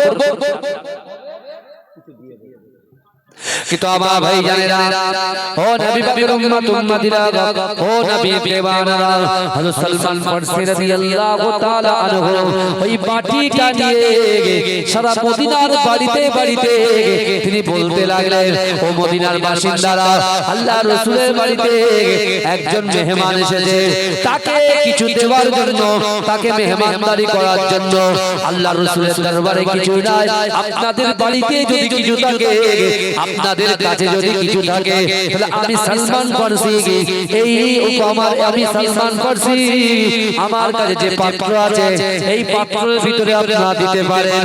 ও যুবকেরা, সালমান ফারসি এরকম ভাবে ছুটে ছুটে আল্লাহর রাসূলের কন্যা মা ফাতেমাতুজ জোহরা রাদিয়াল্লাহু তাআলা আনহার বাড়ির সামনে চলে গেলেন। ও যুবকেরা, মদিনার একটা মানুষ কিছু দিলেন না, ফাতেমার বাড়ির সামনে হযরত সালমান ফারসি যখন কাঁদতে লেগেছে, ফাতেমা তখন বলছে, কি ব্যাপার সালমান, আপনি কাঁদেন কেন? ফাতেমাকে লক্ষ্য করে বলছেন, সালমান ফারসি বলছেন, না না, আল্লাহর রাসূলের দরবারে একজন ইহুদি মেহমান এসেছে, একজন গায়ের কম মেহমান এসেছে, সে খালি মুখে চলে যাবে, আল্লাহর রাসূল থাকতে পারে না, তাই আমি সালমান ফারসি মানুষের সাথে সাথে এসে যদি কিছু থাকে দিয়ে দাও। ও যুবকেরা, মা ফাতেমা তো জোহরা বলছে, আমার বাড়িতে কিছুই নাই, হাসান হোসেন ক্ষুধার্ত, না না না, আজকে দিনে আমার আব্বা জানের দরবার থেকে একজন ইহুদি মেহমান ফিরে যাবে, আমি ফাতেমা সহ্য করতে পারবো না। তিনি কি করলেন, তার একটা ওড়না এমন করে সালমান ফারসির হাতে তুলে দিলেন, ও সালমান ফারসি, যাও যাও যাও, এই ওড়নাটাকে বিক্রি করে দিয়ে আমার আব্বার কাছে যে মেহমান এসেছে তার মেহমানদারি করার জন্য ওড়নাটাকে বিক্রি করে খাবারটা আমার আব্বা জানের দরবারে পৌঁছে দেবে। জোরে বলবেন, এই চিৎকার দিয়ে বলবেন না সুবহানাল্লাহ। পুরো মদিনার বাড়িতে বাড়িতে ঘুরেছে, কেউ কিছু দেয়, কিন্তু মা ফাতেমা বলছেন, না না, আমার আব্বা জানের দরবার থেকে খালি হাতে ফিরবি, এটা আমি সহ্য করব না।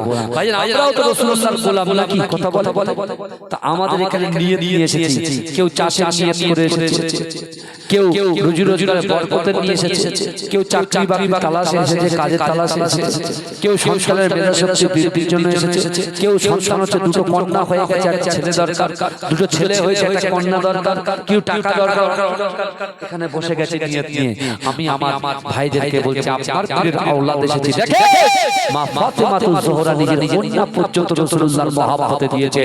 আমি গুনাহগার, আপনাদের কাছে একটু হাত পাতবো, কে আছে আগামী বছরে জলসার জন্য 1000 করে দেবে।